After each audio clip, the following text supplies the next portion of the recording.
Imagine your shoes sinking deep into thick mud on a crowded street nearly 300 years ago. Iron-rimmed wheels grind against stone. Horses clop past you. Merchants shout prices over one another. Church bells ring above the rooftops. People brush past from every direction. And beyond the low buildings, the Delaware River is packed with ships, their masts cutting into the sky. This is not yet the city of revolution. No flags, no declarations, no independence.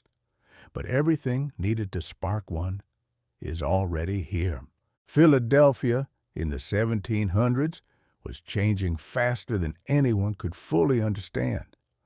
What began as a modest colonial settlement was becoming the most important political, economic, and intellectual center in North America.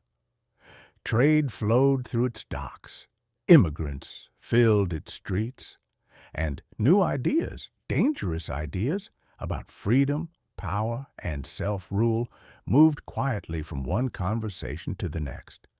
The streets were muddy, the buildings were plain, but the city itself was alive with possibility. Today, I'm Ha, and thanks to cutting-edge artificial intelligence, we can bring these lost streets back to life with stunning accuracy. By analyzing real 18th century maps, engravings, paintings, and historical records, AI allows us to reconstruct how Philadelphia likely looked, sounded, and felt. This isn't fantasy, it's history, rebuilt from evidence. And for the first time, we don't just study the past, we step inside it. Let's walk together.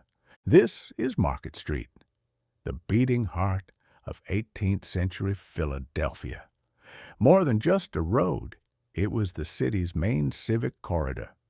Every day, carts, wagons, horses, and pedestrians packed the muddy street, moving slowly through noise and chaos.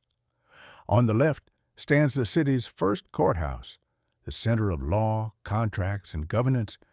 Farther down, rising above the rooftops, is the spire of Christ Church, reminding everyone of faith, order, and moral authority. Market Street was where people met, where they argued, where they worshiped, and where, without realizing it, they began to imagine a different future. Now step back and look across the Delaware River around the year 1790. From this distance, the city looks confident, solid, expanding. Church spires pierce the skyline. Rows of brick buildings stretch along the waterfront. This is no longer a small colonial town. It is an emerging capital, and the reason flows quietly in front of it. The Delaware River was deep, wide, and tidal, allowing ocean-going ships to dock directly at the city's wharves. Food, timber, manufactured goods, people, news, and ideas poured in from Europe, the Caribbean, and the interior of the continent. The river didn't just supply Philadelphia, it defined it. Back inland, at the corner of 7th and Market Streets, stands an ordinary brick house, Jacob Graff's home. From the outside, there is nothing remarkable about it. No grand architecture, no monuments. Yet in 1776, inside these modest rooms, Thomas Jefferson drafted much of the Declaration of Independence.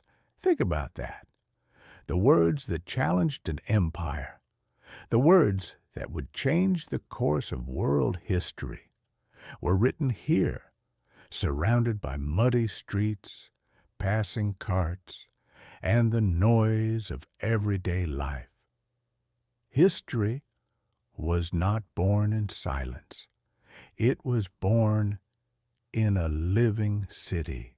Those words soon moved to the Pennsylvania State House, the political heart of Philadelphia. In the summer heat of 1776, delegates gathered inside these walls to debate independence. The decision was not inevitable. It was risky. Failure could mean prison or death. After long arguments and deep uncertainty, they signed. In that moment, Philadelphia stopped being a colonial city and became the birthplace of a nation. 11 years later, history returned to the same building. In 1787, delegates gathered again, this time to decide whether the new nation could survive. The meetings were held behind closed doors. The debates were fierce. George Washington presided, chosen not for his words, but for his restraint. He spoke rarely, but his presence held the room together as arguments over power, representation, and authority threatened to tear it apart.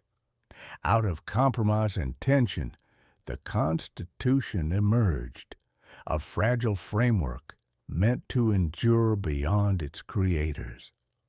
Once again, Philadelphia stood at the center of the future. But this city was not only a story of freedom.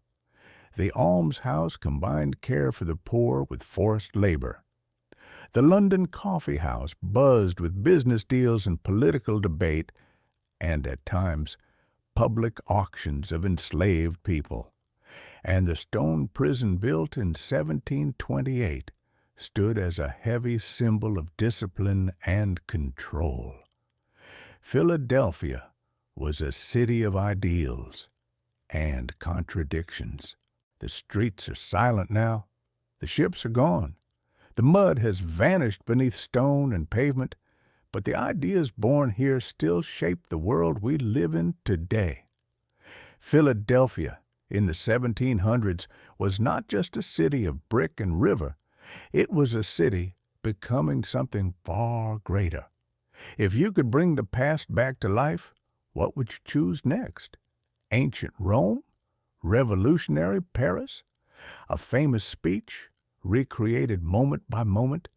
Let me know in the comments. I read every single one. If you enjoyed this journey, like the video, subscribe, and hit the bell for more time travel through history. Thanks for watching.